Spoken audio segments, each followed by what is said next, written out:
This channel does not promote any violent, harmful, or illegal activities. All content provided by this channel is meant for an educational purpose only. ISF ছাড়ার 24 ঘন্টার মধ্যে ভাঙড়ে আক্রান্ত আরাবুল ইসলাম। তার গাড়ি লক্ষ্য করে বোমাবাজি। সেই সময় গাড়িতেই ছিলেন আরাবুল, তবে তার কোনো আঘাত লাগেনি। আইএসএফই এই হামলা চালিয়েছে বলে অভিযোগ করেছেন আরাবুল। টিভি9 বাংলাকে দেওয়া এক্সক্লুসিভ সাক্ষাৎকারে আরাবুলের নিশানায় আব্বাস নওশাদরা। তার অভিযোগ, জনসমর্থন বেশি থাকায় তার প্রতি ঈর্ষান্বিত ছিলেন আইএসএফের দুই শীর্ষ নেতা।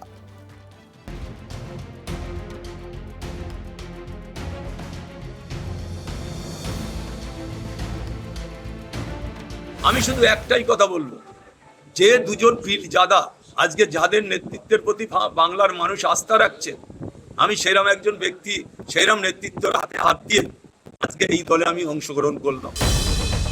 এই দলবদলের পরেই ক্যানিং পূর্বের প্রার্থী হয়েছিলেন ভাঙড়ের তাজা নেতা বলে পরিচিত আরাবুল। কিন্তু রাজ্যে তৃণমূলের ভরাডুবির সঙ্গেই তৃণমূল ছেড়ে যাওয়া আরাবুলকেও হারতে হয়েছে। ভোটে হারার কিছুদিন কাটতে না কাটতে আইএসএফ নিয়ে মোহভঙ্গের ঘোষণা করেন আরাবুল। ফেসবুক পোস্ট করে জানিয়ে দেন, স্বৈরাচার ও একনায়কতন্ত্রের জেরেই দল ছেড়েছেন। আইএসএফে মাত্র 5 মাসের সংসার ভাঙতে না ভাঙতেই ভাঙড়ে আক্রান্ত হলেন আরাবুল। শনিবার রাতে বাড়ি ফেরার সময় তার গাড়ি লক্ষ্য করে ইট ও বোমা ছড়া হয় বলে অভিযোগ। ঘটনার সময় গাড়িতেই ছিলেন আরাবুল, তবে তার কোনো আঘাত লাগেনি। আমার পিছনেই অনেকগুলো বাইক ছিল, তারা বলেছে 2-3টে বোম পড়েছে। ওখানে গুলির আওয়াজটা আমি বলতে পারবো না, কিন্তু বোম মারা হয়েছে। গাড়ির উপরে অ্যাটাক হয়েছে তখন আমি বুঝতে পেরেছি যে আমার গাড়ির উপরে অ্যাটাক হয়েছে। পরিষ্কার বুঝতে পারছেন এর সাথে কারা যুক্ত, পুরো আইএসএফরাই এর সাথে যুক্ত। রাতের হামলার পর রবিবার সকালেও আরাবুল ইসলামের বাড়ির কাছে তাজা বোমা পড়ে থাকতে দেখা যায়।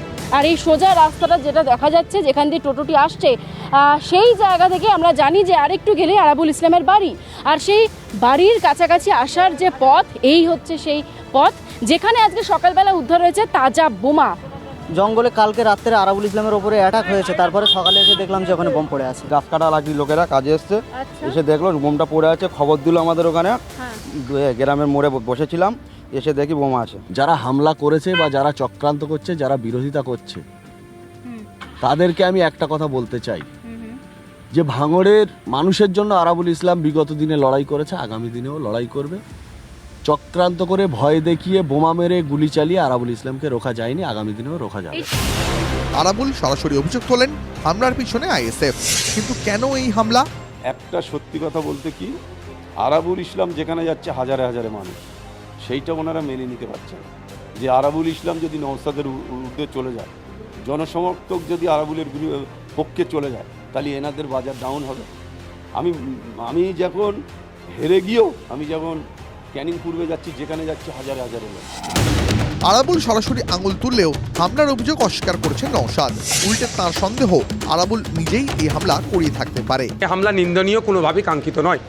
তবে স্বাভাবিক নিয়মে একদিন আগে দল ছেড়েছে, আইএসএফের নামে দোষ দেবে, এটা স্বাভাবিক নিয়ম। আমি বলবো এটা তদন্ত সাপেক্ষ তদন্ত হোক।